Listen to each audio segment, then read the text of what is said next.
I'm Kate Wiley, and welcome to Keeping Up with Kate.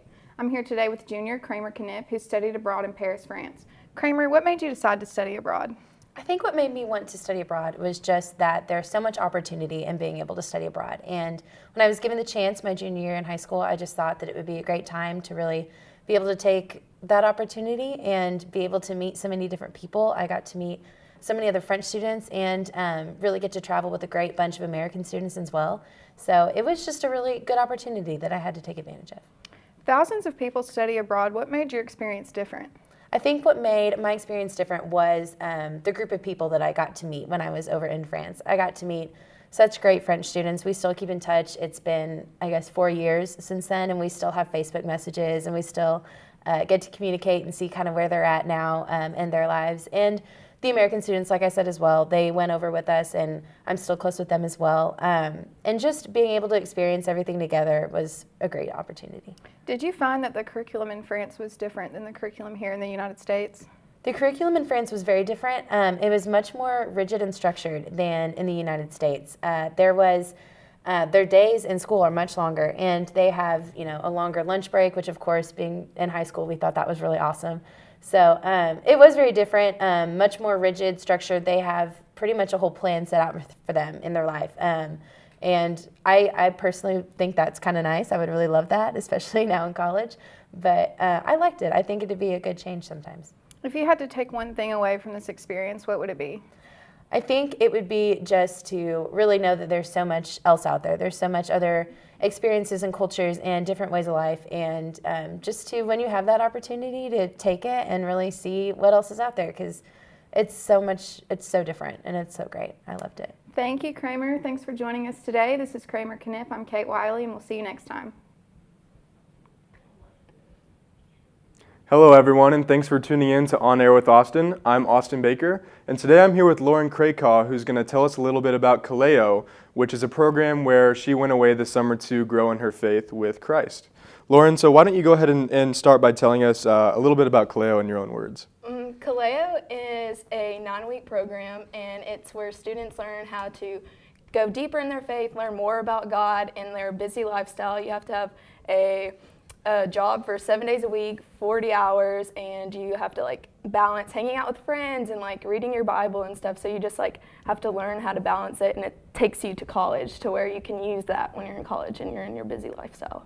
So tell us a little bit about the job that you had this summer. This summer I worked at McDonald's, and they asked me if I wanted to be at the front register, and I was like, no, I would rather be in the back. So I was the girl who made the chicken nuggets and made the French fries and the burgers, and it was very stressful. It was so fun. I got to work with a lot of exchange students, people from China.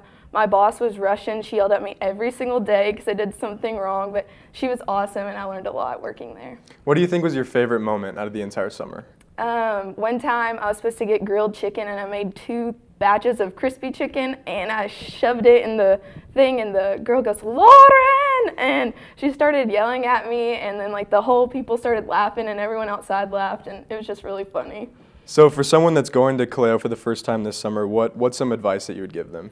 Put away your phone, just really plug in, and when you're tired, keep going, hang out with friends, learn more about other people, and just really get the most of your summer. It's your summer, it's how you use it, so you just need to use it the best way you can. Well, that's all the time we have today. Thank you for joining us. I'm Austin Baker. This is Lauren Krakaw. We'll see you next time.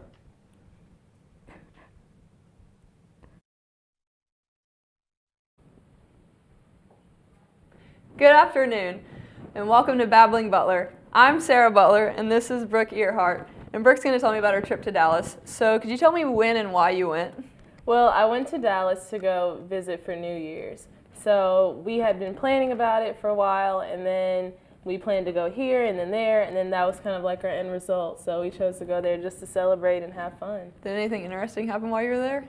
Yeah, well, we went to the aquarium, and I don't know why, but there's a jaguar in the aquarium.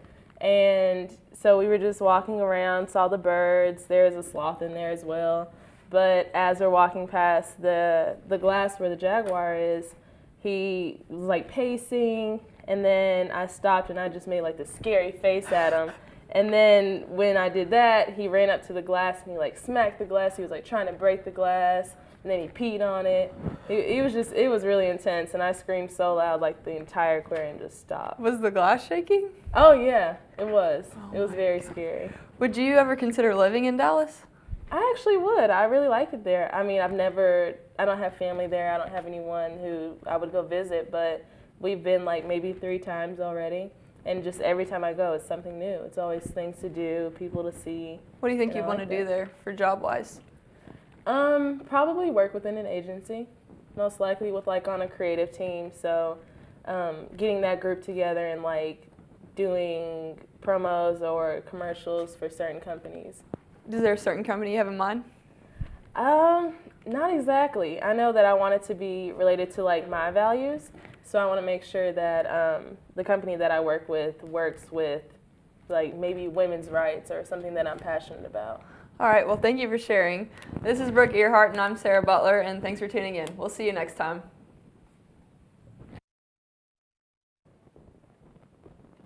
Welcome back to the Will to Thrill Show, and I'm your host, Will Claver. Today, I'm here with Devin Sadowski, and she'll be talking about how her and her family rescue pit bulls.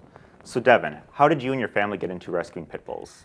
So before I was born, my dad actually played baseball at Texas A&M, and one of his teammates found a box of puppies that were left like in front of it, like on the side of a store. And so my dad and all his roommates took them back to their trailer that they lived in, and they found them good homes. My dad kept one, and his name was Ace, and he was a giant like dog. He could lift cinder blocks and carry them upstairs, which is like the stereotype that people like are like pit bulls are aggressive and strong. And so my dad like just raised it to be such a good dog. And when I came home from the hospital as a baby, they like put me on the floor by Ace, and he like would never let anyone by me, like would just like come lay next to me. And so like that's when my family was like, okay, we need to like get a word out about how these are great dogs and like try to help them. So what do you and your family necessarily do for rescuing pit bulls besides Ace? Okay, so Ace actually passed away a couple years ago, but we work with SNPSA and other humane societies and like getting them out of the kill shelters and into foster families. So we actually used to foster dogs, but we got 2 that we really liked, and so we decided to keep them. And we've gotten like some of our friends involved with rescue them out of like the shelters and like out of like the pounds that will euthanize them. And so now we try to like get them into good homes where they can stay until someone adopts them. You said that you try to adopt them into foster homes. How many dogs have you done that with now? There's probably like no telling how many, and it's also really hard to tell what kind of dog's actually like a pit bull. So really we just try to help all dogs, but I mean probably around like 50. We've probably been doing it for like 10 years now. Wow. Well, thank you for joining us, Devin. Yeah, thank you. And that's been our show. This is Devin Sadowski, and I'm your host, Will Claver. Thanks for joining. We'll see you tomorrow night.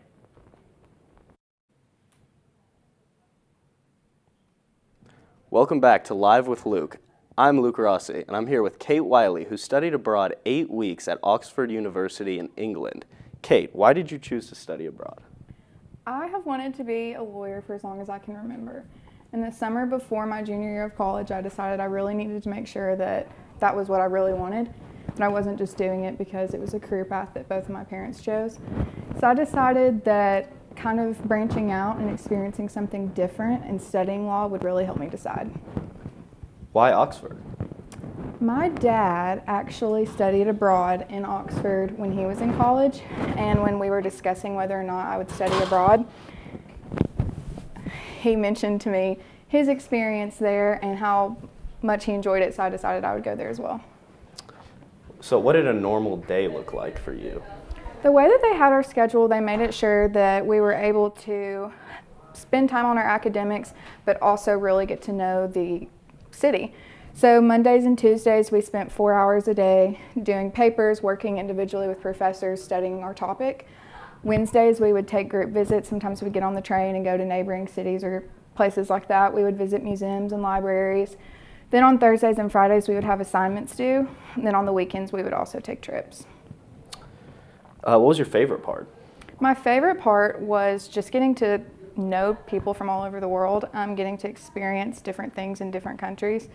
It was really just amazing to see the difference between life in England and life in America. Well, we're out of time. I'm Luke Rossi, and this is Kate Wiley. Thanks for joining us on the show.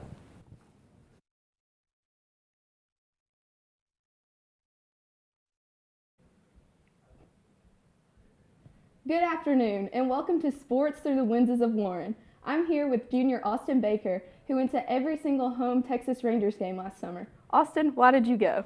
Well, it's always been a dream of mine to, be able to go to every single Rangers game. And I had a relatively free summer last summer, and I said, me and my dad, we're just going to try to go to every game. And, it's kind of hard because there's 63 home games. And I think we went to about 50 of those over the summer. And it's hard because I was working a job and my dad was working a job, but we kind of set that goal in stone at the beginning of summer and just kind of went with it, and it was great. It was the best summer so far.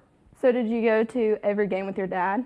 Yeah, so we have 4 tickets, and it would be me, my dad, probably one of my friends, and then my grandpa. And that's who I've been going with, my dad and my grandpa, since I was little. So just kind of carrying on that tradition. Out of the three of you, who would you say is the biggest Texas Rangers fan? Well, my grandpa is 74, and he's been going to Rangers games since they were the Rangers. And, I'd probably say that he's the biggest Rangers fan, but I feel like I know more about baseball than him. But it's always fun because me, my dad, and my grandpa always, can talk about baseball, and they know what's going on, so. Have the Rangers always been your favorite MLB team? Definitely, yeah. I grew up in Dallas, and I live about 25 minutes away from the stadium. And was going to games when I was a newborn. Actually, my parents would take me to games, and I grew up with a love for the Rangers, and I'm sure it'll always be that way. And do you plan on going to any more Rangers games over this summer? This summer I can't actually. I will be here all summer working a job, but it's in baseball, so I can get my little baseball fix. But whenever I'm home, I definitely will try to go to some, but definitely won't be able to go to as many as I did last summer. Thank you, Austin. This is Austin Baker, and I am Lauren Craycall. Thanks for watching our show. Tune in for the next interview. Good afternoon, and thanks for joining us here on Tea Time. I'm Brooke Earhart, and we're here with our special guest, Sarah Butler. Sarah Butler plans to travel all over the world and give hotel reviews. So, Sarah, can you tell us a little bit about your future plans? It would be awesome to get with a company that does that, and or make my own blog and somehow get famous, and then just travel, eat a lot of food, stay in some comfy hotel beds, and write reviews. So what sparked your passion for traveling? I've traveled a lot when I was younger for basketball, and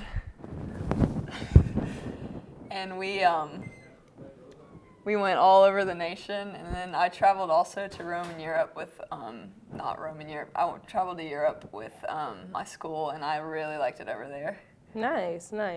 So culture shock can kind of be a big deal sometimes. So how do you feel being surrounded by different cultures, and as a person, how would that affect you? I think I'll have to talk to my family a lot if I'm away for a long time, because I'm really close to my mom, so I'll have to just talk through it with her and have her kind of listen, and just have someone there for me to listen about what the cultures are like and how to deal with them. Not like they're the bad, but you know what I mean? Mm-hmm.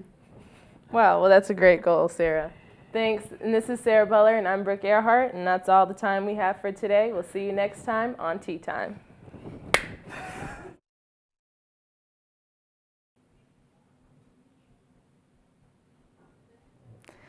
Welcome to Down with Devin. I'm your host, Devin Sadowski. Today we're here with Will Claveter talking about his experiences with war reenactments.